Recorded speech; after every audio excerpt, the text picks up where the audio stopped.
aussi, ce qui m'a beaucoup intéressé, c'est cette prise érotique dont vous avez parlé, du réel.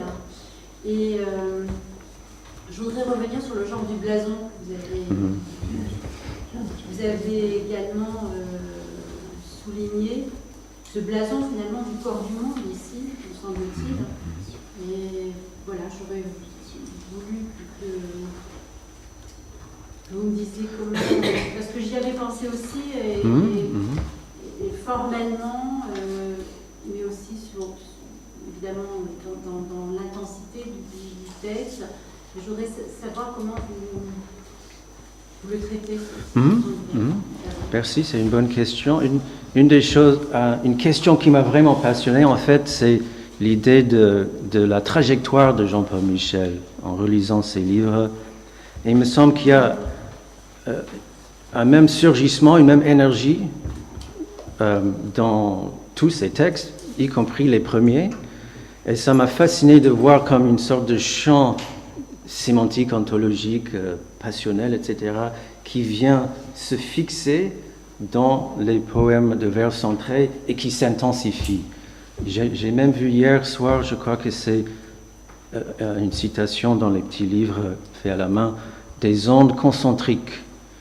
Et justement, j'avais peut-être tendance à parler de ce genre comme le seul où il y a ce surgissement du monde, mais justement, ça m'a fasciné au cours de ces jours à Cerisy de voir combien il le voit tout le temps. Ça fait partie de son être de remarquer le corps du monde, et il y a, on ne sait pas comment, mais une sorte de certain point culminant dans sa vie de poète et d'homme où le corps du monde lui est plus présent. On a parlé par exemple hier de deux moments principaux dans la vie, l'adolescence, etc. Si j'ose dire l'âge mûr, certains points culminants dans la vie, ce corps du monde devient plus présent, plus visible. Et là, ce sont des remarques plutôt sur Jean-Paul Michel, son approche en tant que poète. Il y aurait ici beaucoup à dire sur le plan figural, mais je crois que beaucoup a été dit aussi déjà au niveau des éclats, etc. Et justement, tu avais raison, Michael, de parler de l'érotique. Mais ça, là, il faudrait lire de très près les différents vers.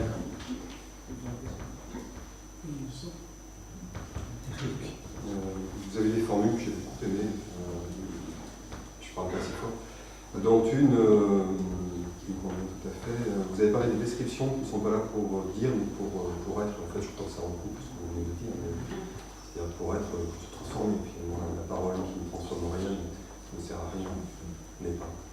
Merci que je suis en train de dire. Et j'ai bien aimé aussi, peut-être dans le même ordre d'idée, parce que ce sont des choses qui me préoccupent, une formule que je pensais être la vôtre. Vous avez parlé du festin sur la fin de l'intersubjectivité. Enfin, je pense que c'est quelque chose de formule, de l'intersubjectif plutôt, c'est une très belle formule. D'être avec, finalement. On n'est jamais seul à parler. Et une chose, bon, à ce propos, on peut lire, bon, je ne devrais pas aller dans les débats philosophico-poétiques, mais quand on lit des textes sur la philosophie, on voit ce très beau mot, le Mitsein, être avec. Mais c'est souvent dans le cadre, évidemment, de débats plus philosophiques. Ce qui me fascine, c'est que l'être avec est là devant nous. C'est une énergie folle. Et voilà, c'est vraiment... Comme disait Jean-Paul Michel hier à propos d'un participant du colloque, c'est une sorte de miracle. On découvre, pour moi c'était surtout pendant les recherches, ça y est, j'ai trouvé les poèmes de vers centrés, il y a encore plus d'être avec, d'autant plus que ce parcours qui va vers des points culminants nous aide à apprécier à la fois l'homme et le poète, l'anthos, et ce côté très humain. Cet être avec a besoin de la parole, justement, pour cette énergie folle dont vous parlez. Elle a besoin de la parole, de sa puissance d'architecture. Enfin, c'est ce que Jean-Paul Michel dit à Stégès, en fait. Et tout ce festin d'intersubjectivité, enfin, peut-être un peu banqué, mais on ne peut être qu'ensemble. J'allais dire à manger, l'être, parler, seul. Et le banquet, moi ça me va très bien. Oui, je pense à Platon, comme Platon nous observe depuis quelques jours. Et de nouveau, au niveau du lexique,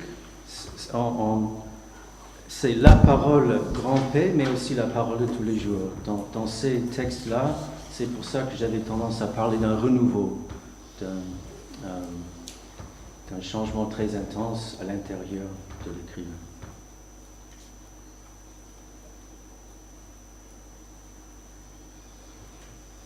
Juste une remarque. Donc, on est très reconnaissant pour ce travail qui est très équilibré entre forme et figuration. Et donc, je retiens l'accent très personnel que vous mettez sur le travail du poète qui passe précisément, qui nous entraîne de l'intime. Beaucoup de poètes s'arrêtent à cet intime, le déifient. Ce serait peut-être le cas de Rick, par exemple, ou ceux qui cherchent un autre. En l'occurrence, ce sont chaque fois des êtres, et non pas un autre avec un grand A. Et donc là, nous avons l'impression qu'il nous présente, qu'il nous propose aujourd'hui, nous, hommes d'une vieille civilisation, une figure de l'ouvert, justement. Et vous, avec ce passage de l'intime, qui n'est jamais l'espèce d'infrapersonnel, mais au contraire celui, comme Célan dit, qui est déjà l'autre, qui est déjà l'humain, qui est déjà... Voilà. Et voilà. Alors, vous avez si bien parlé de Hopkins, etc. Est-ce que je me trompe si je compare certaines figures projectives du vers chez Michel avec, par exemple, des poèmes comme Nature's Heraclidian Fire. On a un peu ce travail de Hopkins lui-même, n'est-ce pas, qui pouvait être condamné à son intime et qui cherche désespérément par le dessin et par ce vers projectif, avec, je dirais, une tension interne, concentrique, vous avez décrit, comme chez lui. Voilà. Et il y a les deux, il y a le concentrique, puis la recherche projective. Est-ce que vous avez... Oui, je dirais à ce propos que c'est le travail sur soi qui m'a beaucoup intéressé. Quand on compare Hopkins et Jean-Paul Michel, c'est un petit peu plus souterrain parce que c'est du côté de la prose chez Jean-Paul Michel, mais justement il y a un énorme travail sur soi, sur le dedans, en même temps que cette vision extrêmement intense dirigée vers le dehors.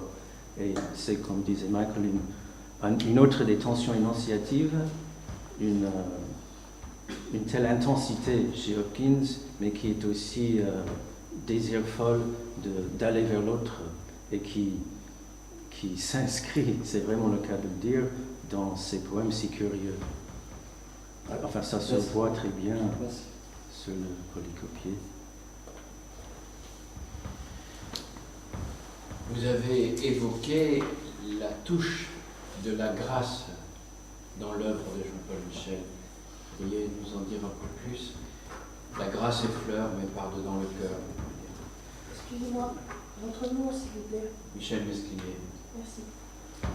Oui, je répondrai, je crois, en termes un peu plus généraux, c'est-à-dire la trajectoire, le parcours. On parle de l'acheminement de l'être, et cela m'a fasciné de voir comment l'auteur lui-même a dû faire un acheminement dans sa vie, et que la grâce lui est plus présente grâce à cet acheminement. Donc, pour moi, la grâce est un don, mais qui vient de tout ce travail sur soi, de je crois avoir cité innocence et joie retrouvée.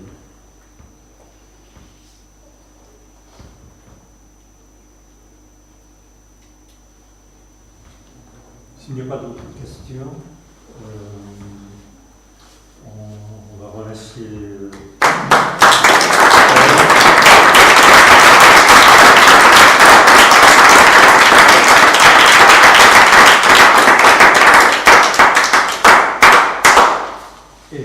on va demander à Emma de venir prendre sa place.